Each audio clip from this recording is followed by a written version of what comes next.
Have you ever wondered how a near-death experience can shape your life? Many people know about my brain injury. What they might not know is how this incident has shaped my life.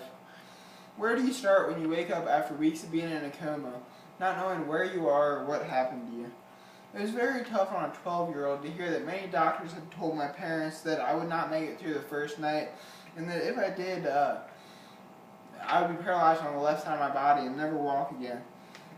The last 5 years have been a journey that has not only shaped my life, but it has also taught me a lot about myself. I would like to share some of the lessons I've learned with you along this journey. To start, attitude is more important than any therapy or medicine. As you can see in this picture of me, I was non-functional, unable to eat, breathe, or move on my own. When you're faced with these circumstances, you can either hate the world because of your situation, or you can love the world for surviving it. I chose to love the world. Negativity wastes energy, so I choose to focus all my energy on making the best out of the situation in front of me. Never let anyone else define your destiny. Early on in my recovery, everyone was describing my limitations, but I wasn't focused on that. I was just focused on overcoming them. Technically, I'm still diagnosed as a hemiplegic. You may have heard of a paraplegic, but think of my paralysis as just affecting the left arm, left trunk, and left leg of my body.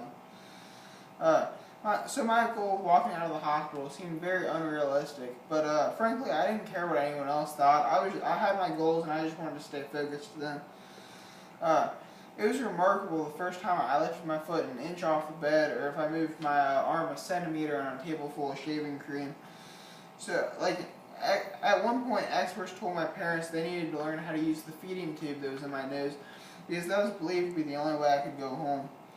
I truly believe if I listened to everyone around me, I would still be in a similar medical situation. Find your passion and work towards it.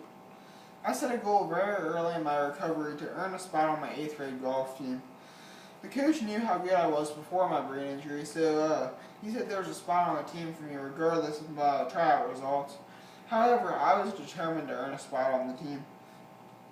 1 month before tryouts, my physical therapist finally cleared my balance to play golf. But at that point, my occupational therapist still said my left arm was not ready to take a full swing. So I responded by saying, "That's fine, I'll just play one-handed." The therapist questioned my ability to learn how to play one-handed, but after playing the required 3 days of tryouts, I finished third and the coach kept 7. My hard work had paid off, and I had accomplished another one of my goals. My passion for golf and my desire to improve has been great motivation for my day-to-day recovery. I have recently earned a spot on the CHL All-Conference team as a result of my hard work. Measure your progress along the way. It can be very frustrating when you don't see immediate success, so measure your progress on a regular basis. For 3 years, I kept a daily notebook to keep track of my exercises, and I would occasionally go back and check my abilities now, at that point, to 3 months prior to measure progress.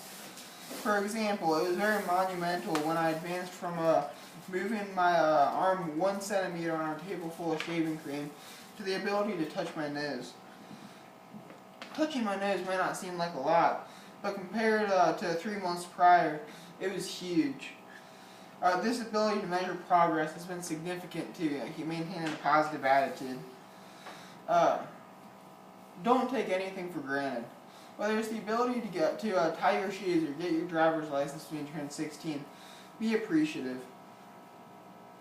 One valuable lesson I can share is that when everything is taken away from you, you become much more appreciative for what you do have and what you can do. I never really thought about being appreciative for being able to jog, but it felt great the first time I jogged for 2 minutes on my own. Rather than dwell about not having my driver's license, I'm very appreciative that I can get anywhere in Cincinnati for $1.75 on a metro bus. I like to think of it this way. I just saved much money on my car insurance without switching to Geico. I think we can all agree that we take too much for granted, And no matter what most people believe, nothing in life is guaranteed, and so appreciate what you do have while you have it. Find a way to give back. I am very thankful for those who have helped me along my recovery, so I go out of my way whenever I can to try to help others who are going through similar situations. I have spoken at many fundraisers and I've also hosted fundraisers to support charities, including Children's Hospital. I have spoken at many corporate events at the University of Cincinnati, Children's Hospital, Coney Island. I've also been to Arizona and Nashville to share my story. I'm very proud to be recognized by organizations such as the Character Council, the Character and Courage Foundation, the Council for Exceptional Children, and many other organizations. In conclusion, I'm not recommending that anyone seeks out having a near-death experience. Having said that, my experience has challenged me and has forced me to grow and has made me more appreciative for everything. So I would say that my experience has made me a stronger person, and has also taught me the real value of life. Thank you.